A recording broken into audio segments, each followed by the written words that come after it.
Assalamualaikum warahmatullahi wabarakatuh.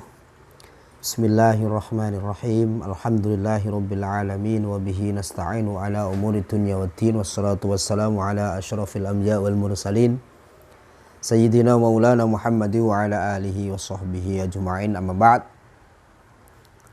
Qala ulama man 'arafa lughata qaumin salima min afatihim aw salima min fakrihim. Anak-anakku sekalian yang saya banggakan, yang sangat berbahagia, mudah-mudahan selalu dalam lindungan Allah Subhanahu wa taala.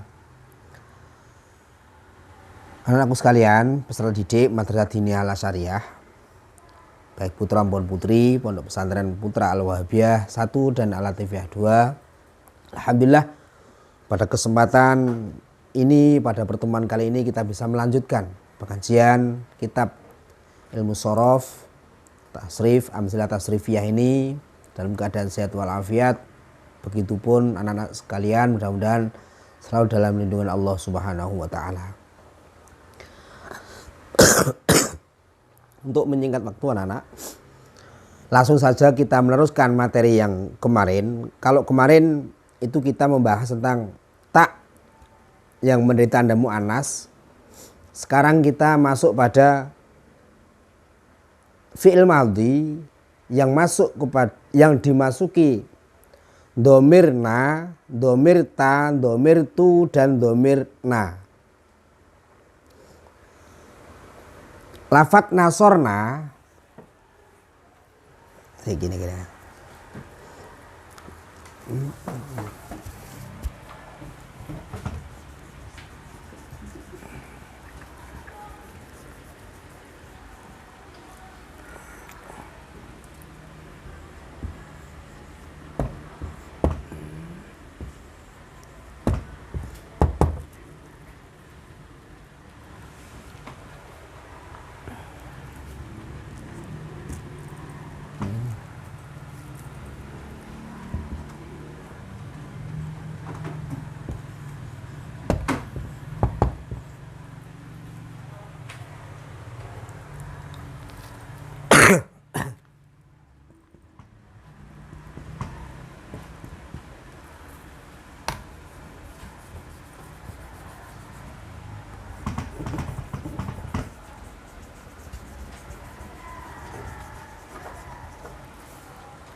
Coba lihat anak-anakku sekalian,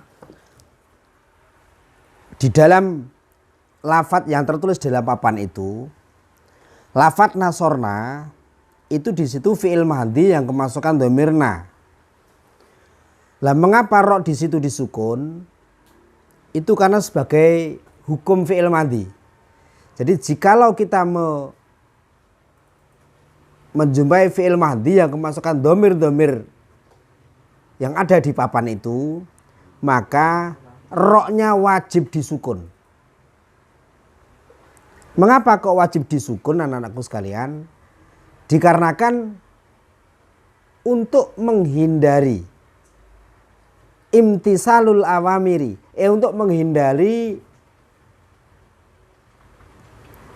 berkumpulnya 4 huruf yang menyandang harokat. Jadi untuk menghindari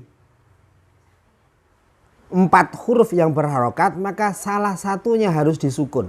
Dalam hal ini adalah roknya yang sebagai lam fi'il itu disukun. Karena itu sebagai hukum. Jadi hukum fi'il madhi jikalau kemasukan domir na, domir ta dan domir tu, maka dia wajib disukun roknya atau lam fi'ilnya itu harus disukun.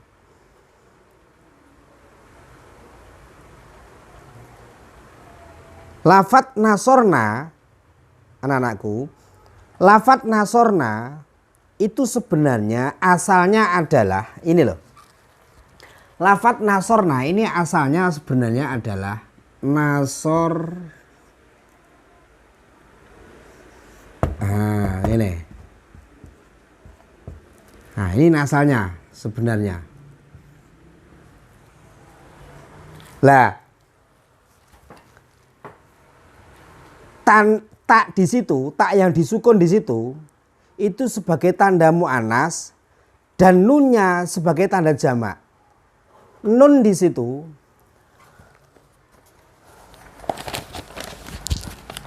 tak di sini ini kalau diwakek ini kan apa wakeknya ini? Kalau diwakekkan itu kan jamak muannas ghaibah. Ini jamak muannas ghaibah.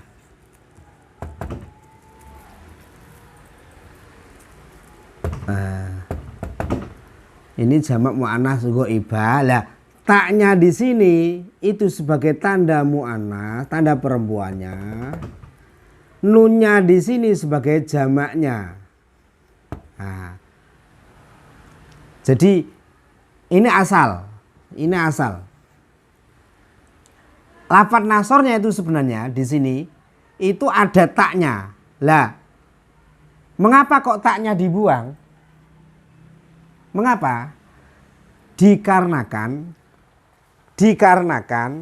untuk menghindari terjadinya dua huruf yang mati kumpul dalam satu kalimat secara berturut-turut. Saya ulangi lagi. Tak dan rok di situ, kedua-duanya itu mati. Ini saya berbicara asalnya. Rok dan tak di situ itu kedua-duanya disukun. Ya. Itu mengapa dia kemudian taknya itu kok dibuang? Karena apa? Karena sudah cukup dengan nun saja sebagai tanda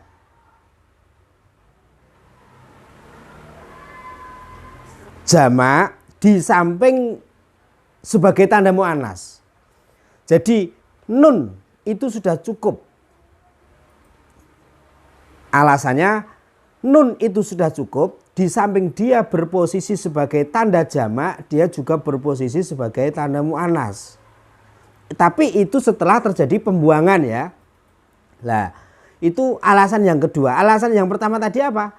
Untuk menghindari terjadinya dua huruf yang mati dalam satu kalimat secara berturut-turut. Nah, ini kan ada dua kalimat rok dan tak atau dua huruf rok dan tak podo-podo menyandang harokat sukun, satu sukun dua sukun. Nah ini dalam satu kalimat, maka menurut orang Arab di sini dihukumi lisikol berat. Makanya taknya disukun. Mengapa tak disukun? Taknya dibuang atau dilempar. Mengapa kok dilempar? Karena nun di sini dia juga sudah mencukupi. Satu, dia berposisi sebagai tanda muannas karena di sana tadi ada nun tak yang dibuang. Yang kedua, nun ini berposisi sebagai tanda jamak. Jamaknya apa? Jamak innas. Nah, ini jamak innas namanya. Ada yang mau jamak muannas boleh. Jadi nun ini sebenarnya adalah tanda jamaknya. Lah, kalau dihilangkan berarti tinggal nun ini. Kalau ditanyakan mana kalau ini dikatakan nun jamak apa? Jamak muannas ghaibahnya. Mana ini tanda perempuannya ini? Oh nasorna. Nun ini padahal nun jamak muannasnya mana? Ternyata pada asalnya ini terdapat tak muannasnya atau tak ta'anis sakinah. Tak yang mana perempuan yang mati. Seperti tersebut di sini ini. Nah, ini anak-anakku sekalian.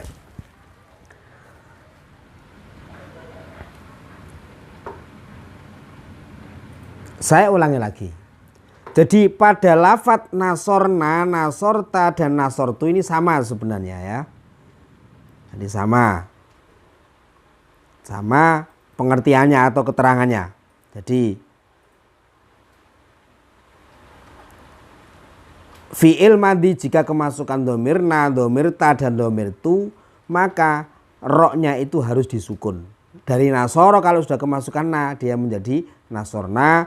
Dari nasoro kok kemasukan tak, dia menjadi nasorta. Dari nasoro kok dia kemasukan tu, maka dia menjadi nasortu. Nah, sekarang masuk kepada lafadz nasortum. Masuk kepada lafadz nasortum.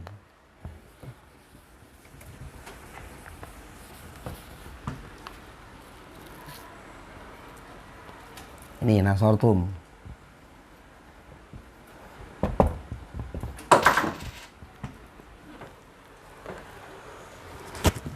Lafadz nasortum ini barang jadi. Asalnya adalah asluhnya adalah nasortumu. Nih. Nah, asluhnya nasortumu. Nah, ini asalnya. Bagaimana kok bisa menjadi lafadz nasortum? Coba perhatikan atau tolong diamati betul.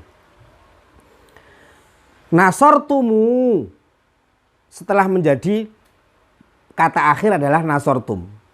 Mim pada lafadz nasortumu ditambahkan karena supaya sejalan dengan bentuk tasniyahnya.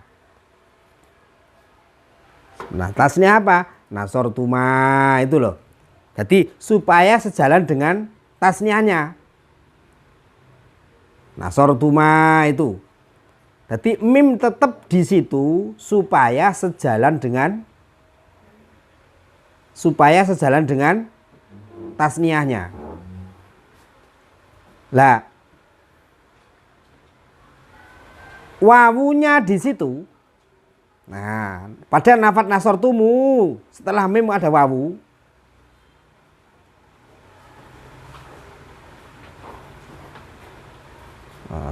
Setelah mim ada wawu itu adalah sebagai tanda jamak. Nah.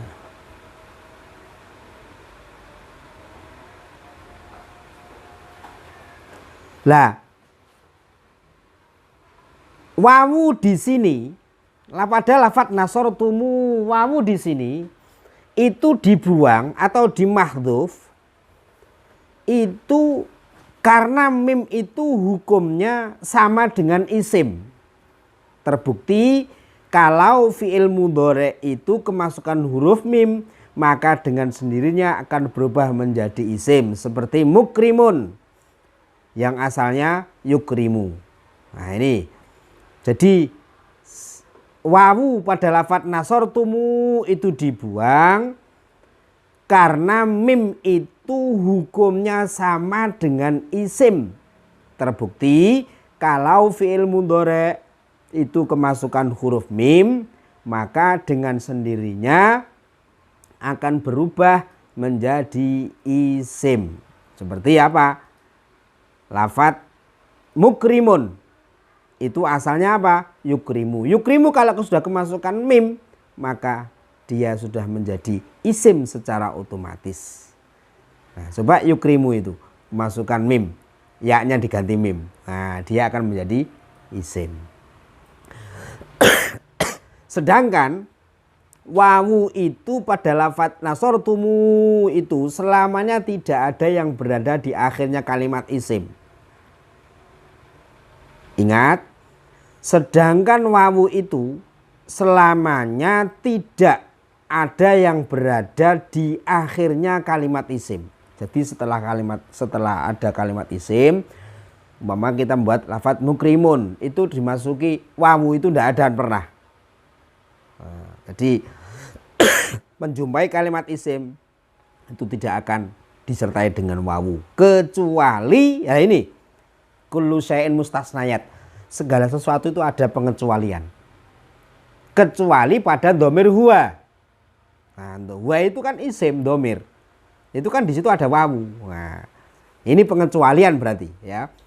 Oleh karena itu wawu pada lafadz nasortumu wajib dibuang. Ini nanti bisa kita jumpai di iklal ya anak-anak. Kalau sampai nanti sudah ada iklalnya, nanti ada ilalnya nanti ada. Itu yang pertama, alasan yang pertama. Alasan yang kedua, wawu dibuang supaya tidak terjadinya kumpulnya dua huruf yang tunggal makhraj, mim dan wawu.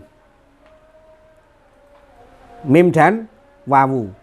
Jadi alasan yang kedua adalah mengapa wawunya dilempar, dikarenakan supaya tidak terjadinya dua huruf yang satu makhraj, sama-sama makhraj tempat keluarnya itu loh.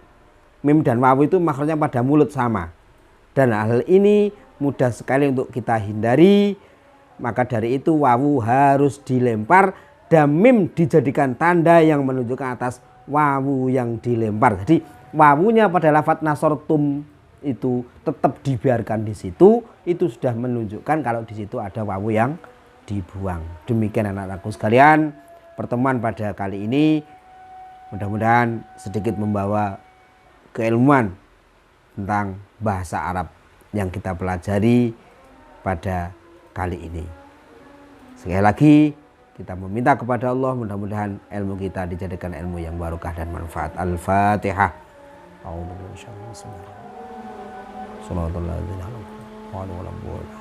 Kurang lebihnya mohon maaf. Wassalamualaikum warahmatullahi wabarakatuh.